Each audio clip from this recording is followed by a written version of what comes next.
Bandeko, na zana likambo ya muke ya quelques minutes seulement na lobana bino. Oyo ezali mama oyo aboti Rivekono. Mama Dianzinga Maria, ndenge bozomona ye. Mama aboti Rivekono ye wana. Mama Dianzinga Maria, mama autaki kotika biso le 11 ya mois oya décembre. Alors, ndeko Rive, il fallait akende na Angola. Boyebi ke Rive azaki na concert, non? Alors, selon vivre na biso ya mokili, ndeko ba mimi non, l'homme propose, Dieu dispose. Mais il ko salema ke mama ya Rive eko quitter le 11 décembre oyo. Abela qui n'a été, mais elle a âge, maman a coli, qui de 90 ans, maman a coli. Alors, mingi, bakwana ba âge wana te. C'est que maman wana a kola ki malamu, makambo nyonso ya vina ye ezala ki malamu. Po moto, a komatira ba âge ya bongo. Mingi biso ba zombo, mama zambu ti ya damba, mais, mingi biso, to koma ba âge wana. Même ngai ba grand-parents na ngai ba kufina plus de 100 ans. Alors bandeko na ngai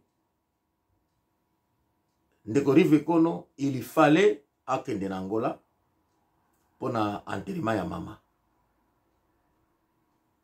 Yango wana na yebi nanu te parce que na na programme ya concert te soki ba ko anile yango to ba ko cha date mususu.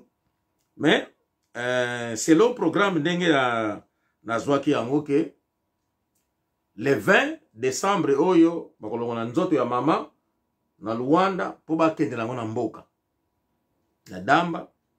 Alors le 21 ekozala enterrement ya mama na biso na mboka baboti. Le king de Makuta na pesi ba condoléances na ngali plus attristé na bandeko nyonso oyo ba kolanda oyo message na ngai tous ensemble. Soki concert de salamité ezali susute, mais toujours ba ko tia yango date mususu suite ya likambo oyo ya kokoso euti ko sala na biso ya kubungisa mama na biso Dianzinga Maria, mama oyo aboti Rivekono na Jenga Samuel. Bandeko nyonso oyo bazalaka nzinga ya King de Makuta Rivekono tozala na ensemble. Bana nyonso ya Ango Star bozala ensemble na ndeko na bino. Zina Gode Makulusu, Emia Eliano, Zimbabwe, Nzwama, Luleru, Pasha, quelque soit ba confirme mike me oya kufi mama na bino. Ndeko nanga Kiamsito, Francisco Pinto, yopo ozala. Batu mingi baya, topesi ba condoléances ya mingi na ndeko na biso Rivekono.